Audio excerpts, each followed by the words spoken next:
100 रुपए में हम अलग अलग कंट्रीज में क्या खरीद सकते हैं, जान के आप भी हैरान हो जाओगे। आखिर ये ऐसा कौन सा नाम है जिसे अगर आपने यूज किया तो यूएस गवर्नमेंट आपको बिना सोचे सीधा जेल में डाल देगी। और कैसे? ये जो स्ट्रॉबेरी है ये हमारा सगा भाई है। जी हाँ, सच में, वो बताता हूँ कैसे। उससे पहले इस चैनल को सब्सक्राइब कर दो और बेल आइकन जरूर दबा देना। नंबर 15, आज के रेन फॉरेस्ट अभी भी एक अनसॉल्व्ड मिस्ट्री है। साइंटिस्ट के अकॉर्डिंग इनके 90% हिस्से के इंसेक्ट्स, फंगाई और माइक्रो ऑर्गेनिजम्स अभी तक प्रॉपर्ली डॉक्यूमेंटेड ही नहीं है, स्पेशली अमेज़न बेसिन जैसे एरियाज में। मतलब इतनी सारी स्पीसीज एग्जिस्ट करती हैं पर साइंस उन्हें ऑफिशियली जानता ही नहीं। अनडिस्कवर्ड का मतलब ये नहीं कि किसी ने देखा ही नहीं। लोकल कम्युनिटीज पहले से जानती हैं, बस उनका साइंटिफिक रिकॉर्ड नहीं बना। नंबर 14, गेमिंग वर्ल्ड में एक बड़ा बस चल रहा है ग्रैंड थेफ्ट ऑटो 6 को लेकर। इस गेम को लेकर इंटरनेट पर लीक्स और रूमर्स ने एक्साइटमेंट पीक पर पहुंचा दी है। क्लेम्स के हिसाब से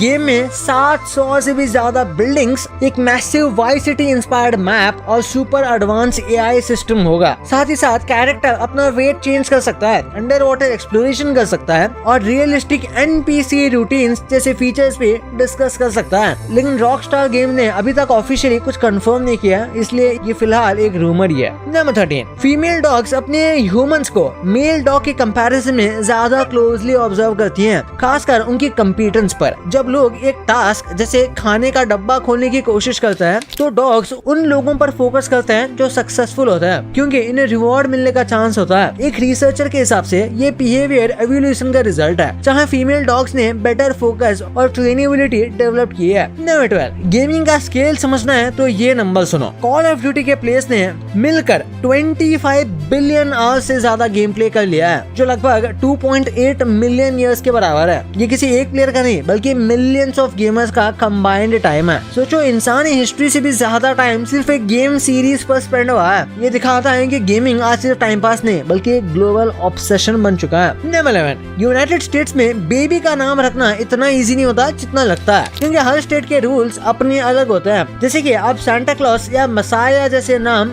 रखने की कोशिश करोगे तो रिजेक्ट हो सकते हैं, क्योंकि ऐसे नेम्स कंट्रोवर्सी या स्पेसिफिक टाइटल से लिंक्ड है। साथ ही बर्थ सर्टिफिकेट के लिए नंबर्स, सिंबल्स और ऑफेंसिव वर्ड्स अलाउड नहीं होते। नंबर 9, आपकी बॉडी का सबसे इम्पोर्टेंट सिस्टम सरप्राइजिंगली बहुत डेलिकेट है। स्पाइनल कॉर्ड इतनी सॉफ्ट होती है कि इसे एक पके हुए केले से कंपेयर किया जा सकता है। मतलब ये इतना सेंसिटिव स्ट्रक्चर है जो आपके पूरे बॉडी के सिग्नल्स को कंट्रोल करता है। अगर इसमें छोटी सी इंजरी भी हो जाए तो मूवमेंट और सेंसेशन पर सीरियस इफेक्ट पड़ सकता है। नंबर 8, डेजर्ट में अगर आपको लगे कि कैमल स्पाइडर आपके पीछे भाग रहा है तो घबराने की जरूरत नहीं है। रियलिटी थोड़ी डिफरेंट है। ये आप पर अटैक नहीं कर रहा बल्कि बस आपकी शैडो का पीछा कर रहा होता है, ताकि उससे आपकी शैडो से थोड़ी शेड मिल सके। एक्सट्रीम हीट में डायरेक्ट सनलाइट से बचने के लिए इनका ये एक सर्वाइवल ट्रिक है। ये स्मार्ट और एक सिंपल हैक है, इसलिए वो मूविंग शैडो के साथ साथ मूव करते रहते हैं। नंबर 7, लिफ्ट में खड़े हम सेफ फील करते हैं, पर असली रिस्क किसको होता है पता है?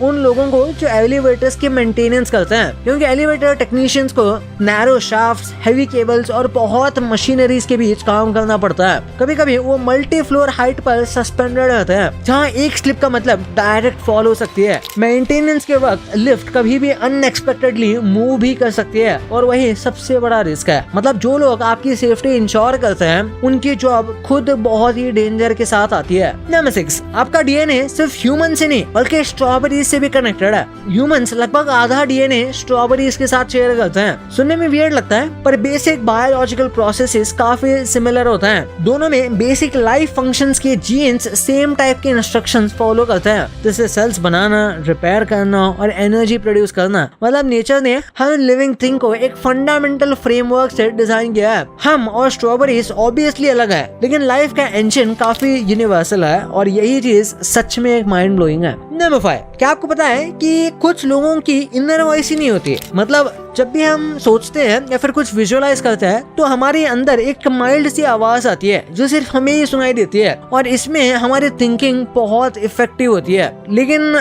एक शॉकिंग फैक्ट ये है कि कुछ लोगों की वो इनर वॉइस ही नहीं होती। मतलब वो सिर्फ ऐसे ही सोचते रहते हैं बिना कुछ वॉइस किए। वाओ, नंबर 4, आपको एक शॉकिंग बात बताऊंगा। अगर हमारे गट बैक्टीरिया ना होते तो हमारे फार्ट्स कलर में होते। ये बैक्टीरिया गैसेस को ब्रेक करता है और इनविजिबल बना देता है। इमेजिन करो हर फार्ट विजिबल हो और दुनिया इंस्टेंटली ऑकवर्ड और हिलेरियस हो जाती है। नंबर 3, मेडिकल वर्ल्ड की एक ऐसी मिस्ट्री है जो आज तक फुली सॉल्व ही नहीं हुई। रिपोर्ट्स के हिसाब से आज तक ऐसा कोई कंफर्म्ड केस ही नहीं मिला जहां जन्म से ब्लाइंड इंसान को स्किज़ोफ्रेनिया हो। ये वही बीमारी है जिसमें इंसान को ऐसी आवाजें सुनाई देती है या चीजें दिखाई देती है जो एक्चुअली होती ही नहीं। साइंटिस्ट कहते हैं कि इसमें दिमाग रियलिटी को डिस्टॉर्ट कर देता है, लेकिन जो लोग कभी देख ही नहीं पाए उनके ब्रेन इमेजेस बनाते ही नहीं, तो उन्हें विजुअल हैलुसिनेशंस होने का चांस बहुत कम हो जाता है। अगर दिमाग कभी पिक्चर स्टोरी नहीं करता तो वो उसे गलत दिखा भी नहीं सकता। इस वजह से ये केस